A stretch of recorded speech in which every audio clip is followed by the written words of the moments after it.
Bonjour à tous, aujourd'hui on va rapidement parler de la fin de ma préparation pour l'Ironman de Tallinn le 7 août, des derniers ajustements que j'ai faits sur mon vélo pour essayer de gagner quelques secondes durant la course et des objectifs que je me suis fixés. T'es sur BIRON, on y va!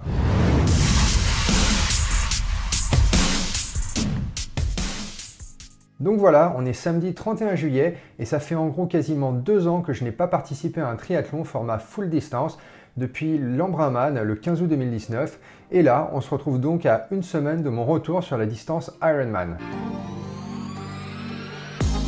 En termes de préparation, la première partie de l'année a surtout été consacrée à bâtir les bases en termes d'endurance avec quelques séances d'intensité dans les 3 sports pour également réaliser un travail de vitesse, mais au final, sans réel objectif avec les différentes annulations consécutives. Et ce qui m'a beaucoup changé depuis que j'ai commencé à m'entraîner avec Fred Van Lierde, c'est vraiment la baisse en termes de volume par rapport à ce que j'avais l'habitude de faire, où je me retrouvais en janvier avec des semaines de 12 à 13 heures d'entraînement, pas nécessairement super intense d'ailleurs, ce qui au final paraissait assez peu par rapport à ce que j'avais l'habitude de m'infliger avant. Mais la grosse différence a vraiment été l'organisation du travail réalisé et le fait que chaque séance avait au final un but bien précis et donc avec moins de volume et en un sens un peu moins d'intensité, j'ai quand même vu pas mal de progrès assez rapidement. Et je pense que c'est vraiment la force d'avoir la chance de s'entraîner avec un champion du monde Ironman et d'avoir une approche peut-être plus précise et scientifique de l'entraînement que d'enchaîner tout simplement les heures à se punir dans chacun des 3 sports et d'arriver démonté chaque fin de semaine.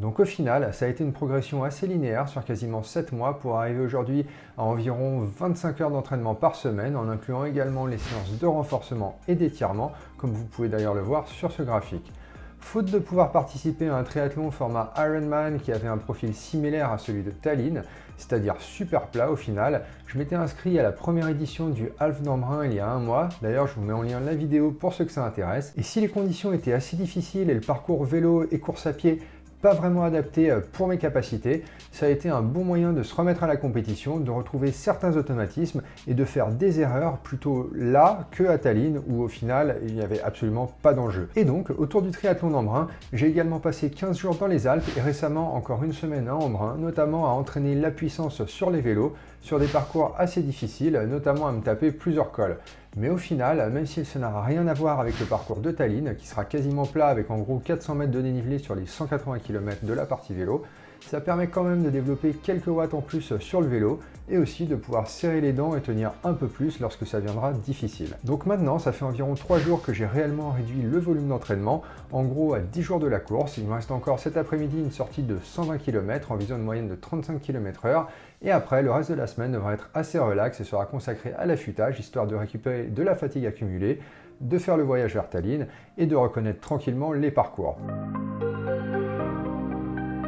Alors, en ce qui concerne le matériel que je vais utiliser pour la course, j'ai une nouvelle combinaison de natation Hub que je vous montrerai dans la prochaine vidéo qui devra me permettre d'être un peu plus à l'aise que dans ma combinaison Orca qui m'avait un peu gêné lors du triathlon d'Embrun. Niveau course à pied, pas vraiment de changement, je vais utiliser des Nike Alpha Fly qui me paraissent les plus adaptés pour cette distance par rapport à ma manière de courir. Et en vélo, ça sera toujours mon Canyon Speedmax, mais auquel j'ai fait quelques petits changements, notamment au niveau du pédalier, où j'ai remplacé mon pédalier Shimano 5339 Dura-Ace par un plateau simple de 56 dents, histoire de pouvoir optimiser la transmission et de limiter les torsions de la chaîne en restant bien calé en vitesse de croisière, environ vers le milieu de la cassette. J'ai aussi changé le bottom bracket d'origine, qui était de la marque Shimano, par un Ceramic Speed, et pareil, l'idée ici était de limiter les frictions, d'optimiser les roulements et donc de sauver quelques watts qui sur une distance de 180 km peuvent au final se traduire par quelques minutes gagnées sur la partie vélo. J'ai également changé la selle pour passer d'une PN 3.0 de la marque ISM à une PN 4.0,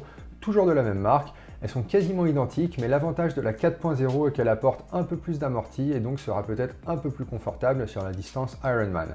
Je vais aussi utiliser un casque aéro de la marque Endura que j'avais testé et que j'avais initialement trouvé un peu lourd, mais qui au final, sur la longueur, s'est révélé être celui avec lequel j'étais le plus confortable. Dernier changement, j'ai également remplacé mes pédales Shimano Dura-Ace par des Wahoo Speedplay, ainsi que mes chaussures de vélo Shimano S-Fire par des Bunt Custom. Pareil, l'idée ici est de gagner un peu plus de confort sur longue distance, sachant que pour le moment, à part au niveau du confort et donc potentiellement du maintien d'un rendement élevé sur une longue distance, je n'ai pas remarqué de réels changements en termes de performance. Et naturellement, j'avais également réalisé une étude posturale pour m'assurer que ces changements s'accompagnaient des changements nécessaires même s'ils sont minimes, au niveau de la position.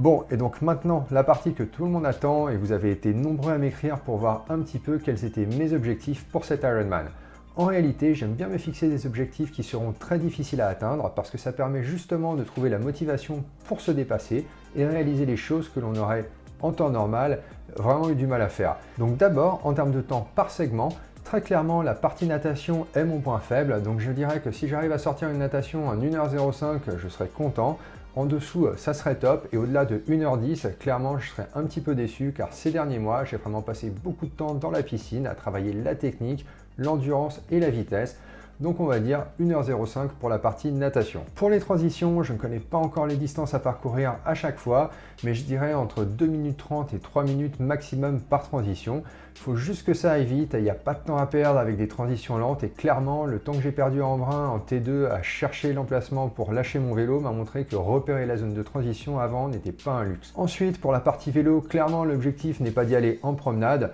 Idéalement, je vise une moyenne, on va dire, entre 39 et 40 km/h sur les 180 km du parcours. Donc ça devrait faire